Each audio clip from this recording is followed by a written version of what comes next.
Bonjour chers collègues, look, techno, croquant, j'irai pas plus loin parce que ça peut devenir péjoratif et j'en suis un. Et bienvenue dans le monde merveilleux, dans le merveilleux monde de la nouvelle organisation territoriale de la République, ou ce que j'appellerais la République revisitée.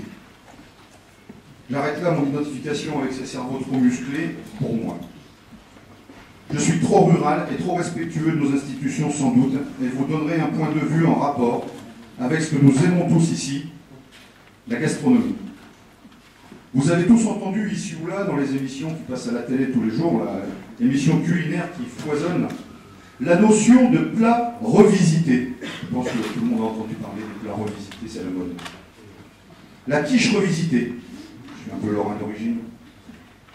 C'est-à-dire que l'on remplace le lard par le saumon d'élevage, la pâte brisée par une pâte sans gluten, sans additifs, aux additifs nombreux, sans saveur, les œufs par je ne sais quels ingrédients et la crème fraîche par du lait de soja, sans doute transgénique, mais tellement à la mode bobo.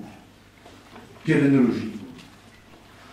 On remplace quelque chose d'ancestral, au sens réel du terme, comme dans une recette traditionnelle, par des vues de l'esprit, des ingrédients sans saveur, voire quasiment nocifs.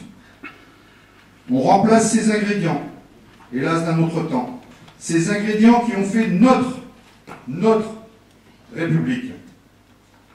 Je veux dire la commune, département, région, remplacés par d'autres ingrédients comme les agglomérations, les métropoles, les SDREC, les SCOT et autres acronymes. Où est le citoyen ? Où est l'administré au milieu de ce loubi-boulga administratif, pour ne pas dire pudding, comme le dit tout le temps notre ami Pierre-Yves.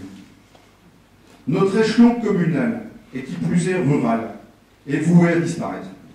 Certes, pas au sens physique, ils n'y ont pas dû y penser, mais dans ce qui est le plus important, la proximité du citoyen avec son maire et ses élus.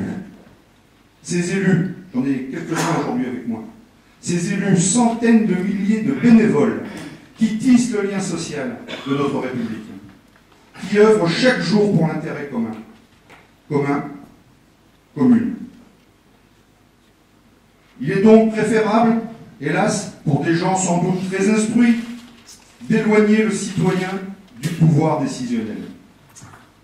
Je suis donc désolé, ici devant vous, désolé de n'être qu'un paysan, et donc pas assez instruit pour raisonner de travers. Je vous souhaite donc une très bonne assemblée générale des maires ruraux.